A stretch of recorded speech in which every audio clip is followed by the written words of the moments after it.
NRC NRC এখন বলছে করতে হবে।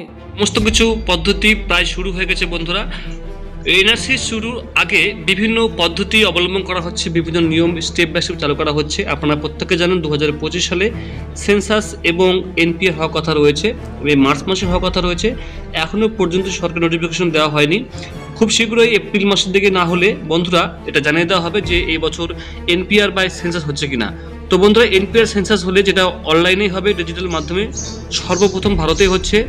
ঘরে বসে আপনাকে ফর্ম ফিল আপ করতে হবে, প্রায় 37টি মতো, মানে 27 থেকে 37টি প্রশ্ন উত্তর আপনাকে দিতে হবে এই এনপিআর ফর্ম ফিল আপ করার সময়, এবং পরিবারের প্রতিটি সদস্যের নাম এনপিআরে আপনাকে এন্ট্রি করতে হবে।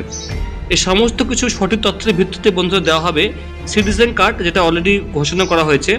এই সিটিজেন কার্ড হবে ভারতের সবথেকে বড় কার্ড আপনার, যেটা ভারতীয় হওয়ার প্রমাণ করবে এবং আপনি একটা পরিচয়পত্র হিসেবে ব্যবহার করতে পারবেন। রেশন কার্ড, ভোটার কার্ড, আধার কার্ড, প্যান কার্ডের পরে সবথেকে বড় প্যান কার্ড হবে, বড় কার্ড হবে, সেটা হচ্ছে আপনার সিটিজেন কার্ড, যেটা 2025 সালে চালু হওয়ার কথা রয়েছে। তবে সবথেকে বড় আপডেট যেটা হচ্ছে যে এনপিআর হবে, যেটা 2025 থেকে 2026-এর মধ্যে শেষ হবে কাজটি। 1 বছরের মধ্যে এটা অনলাইন চলবে, আপনি পরবর্তী কালেকশন করতে পারেন, যেটা এখনো পর্যন্ত বন্ধুরা আপডেট কোনো কিছু নেই। তবে এনআরসির যে প্রক্রিয়া শুরু হয়েছে এটা কিন্তু বন্ধুরা বলাই চলে। 1971 সালে আগে আপনাকে প্রমাণ দেখাতে হবে, বার্থ সার্টিফিকেট দেখাতে হবে, এবং পশ্চিমবাংলা যেটা হবে সেটা 1971 সাল 25শে মার্চ থেকে ধরা হবে। তারপরে আসলে ভারতে আসলে আপনাকে কিন্তু অবৈধ ঘোষণা করা হবে। ত্রিপুরা তো সেম হবে। ত্রিপুরা, পশ্চিমবাংলা কিন্তু একদম মানে প্রচুর পরিমাণে এলোপাথারিভাবে কিন্তু বাংলাদেশি মুসলিম হিন্দুরা ঢুকে গেছেন, ঠিক আছে। তাই এখানে দেখুন একটা বড় আপডেট এখানে দেওয়া রয়েছে, বার্থ সার্টিফিকেট অনলাইনে যাচাই আবশ্যিক আধারে। এটা বলা হচ্ছে যে বার্থ সার্টিফিকেট অনেকে টাকা দিয়ে বানিয়ে নিচ্ছেন, বাংলাদেশে এসে তারা প্যান কার্ড, ভোটার কার্ড, আধার কার্ড বানিয়ে নিচ্ছেন। এর মধ্যে অনেক ভারতীয় রয়েছেন যারা পরবর্তীতে আধার কার্ড বানিয়েছেন, বার্থ সার্টিফিকেট বানিয়েছেন। তাদের ক্ষেত্রে সমস্যা হবে। 1987 সালের পরে জন্ম হলে আপনাকে বার্থ সার্টিফিকেট করতে হবে। তো সেক্ষেত্রে ভারতীয় হলে কোনো অসুবিধা নেই। তবে যদি আপনার কিছু ভুল থাকে সেক্ষেত্রে আপনাকে কিন্তু ভুগতে হবে। তার জন্য কিন্তু অবশ্যই বন্ধুরা আপনাকে সাবধান হতে হবে, ঠিক আছে। এবার দেখুন এখানে বার্থ সার্টিফিকেটে কি যাচাই করা হবে। দেখুন এখানে স্পষ্ট করে আমি আপনাকে একটু দেখে দেই।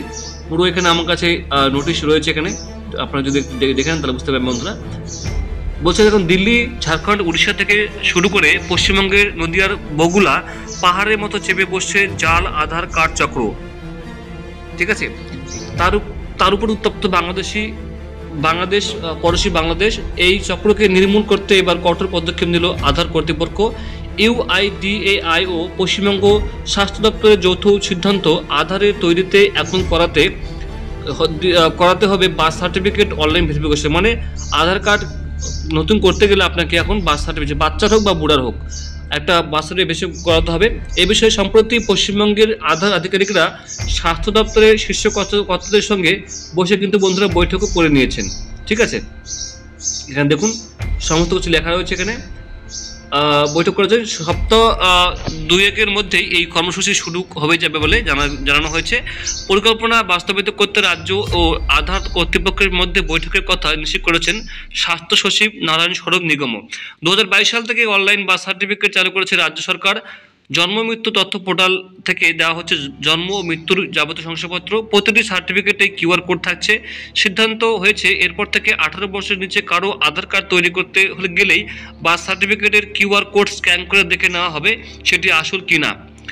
রাজ্য স্বাস্থ্য দপ্তরের পোর্টাল থেকে বার্থ সার্টিফিকেট ইস্যু হলে তবেই আধার কর্তৃপক্ষ কার্ড তৈরির দিকে এগোবে, না হলে আবেদনকারীকে ফিরে আসতে হবে। সূত্রের খবর, 18 বছরের নিচে আধার কার্ড করার ক্ষেত্রে বাধ্যতামূলকভাবে বার্থ সার্টিফিকেট জমা দিতে হয়। 18 বছরের ঊর্ধ্বে হলে জমা দিতে হয় সচিত্র ভোটার কার্ড বা স্বীকৃত সরকারি পরিচয়পত্র।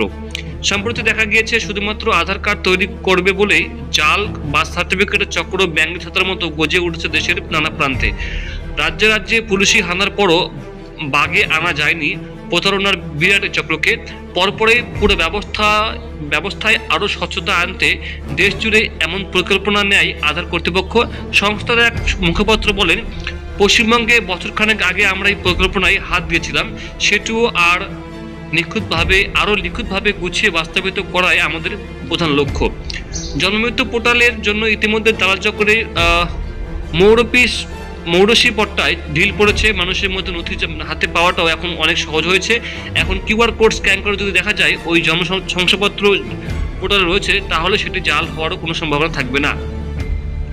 দপ্তর সূত্রে খবর, এখনো পর্যন্ত নতুন পোর্টাল থেকে 48 লক্ষ বার্থ সার্টিফিকেট ইস্যু হয়েছে। এরপর এইসব সার্টিফিকেটের কিউআর কোড স্ক্যান করে সত্যাসত্য সম্পর্কে নিশ্চিত হয়েই ইস্যু করা হবে আধার কার্ড। মানে এক কথায় বলতে গেলে এই বাচ্চাদের যারা বাংলাদেশে এসেছেন অনেকেই বার্থ সার্টিফিকেট করছেন, তাদের তো হয়ে যাচ্ছে বন্ধুরা। তো বার্থ সার্টিফিকেটটা অবশ্যই ভেরিফিকেশন করা হবে, কোনো নকল চলবে না এখানে। কিন্তু আপনাদের বার্থ সার্টিফিকেট না থাকলে, যদি কারো না থাকে তাহলে বার্থ সার্টিফিকেট বানিয়ে নেবেন। কারণ জমির কাগজ, 1971 সালের আগের দলিল এবং বার্থ সার্টিফিকেটে এনআরসি হাত থেকে বাঁচার কিন্তু একমাত্র উপায়। বাকিদের ক্ষেত্রে কিন্তু সমস্যায় পড়তে পারেন, সমস্যা আপনার হতে হবে। তাই পরবর্তী ভিডিও নিয়ে আসছি বন্ধুর সঙ্গে থাকবেন। অসংখ্য ধন্যবাদ।